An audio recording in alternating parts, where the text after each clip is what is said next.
women, I want you to think about this afternoon. You've been here for 3 days. You've listened, you've learned, you've networked, you've interacted. Now you're going to go home.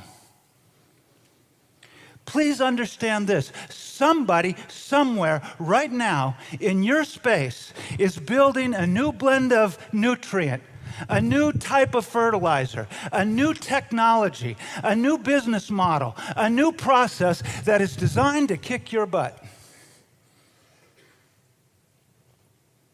What would happen?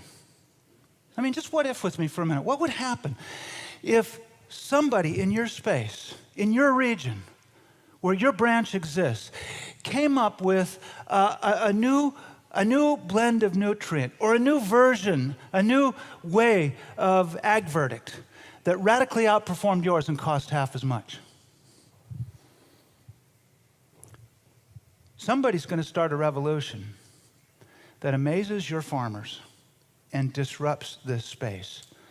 Why can't it continue to be you? I came here today to tell you that I think it can continue to be you, but only if you are willing to accelerate innovation. John said it in his opening remarks on Monday. He said, we have got to accelerate change.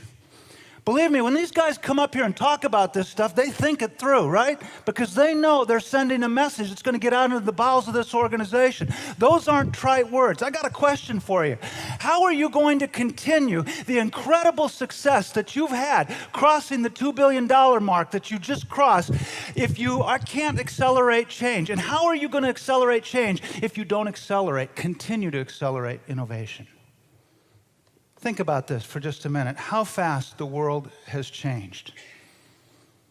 And John, I don't know if this is what was in the back of your mind when you uttered that statement on Monday, but the world you live in and I live in, think about this. Less than 10 years ago, Facebook didn't exist. Twitter was a sound. The cloud was in the sky. 4G was a parking space. An app, for most of us, was something our kids sent to college, and Skype, for most people, was a typo.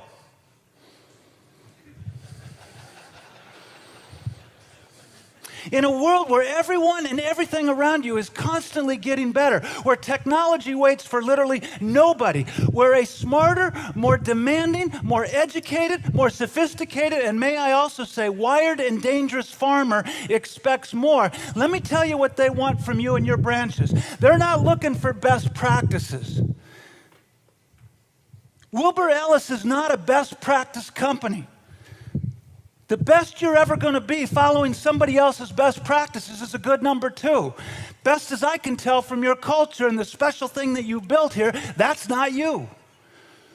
You know what your farmers are looking for? You know what your producers and growers want? They want next practices. And that means that everybody in here has got to think branch by branch by branch. How are we going to accelerate change?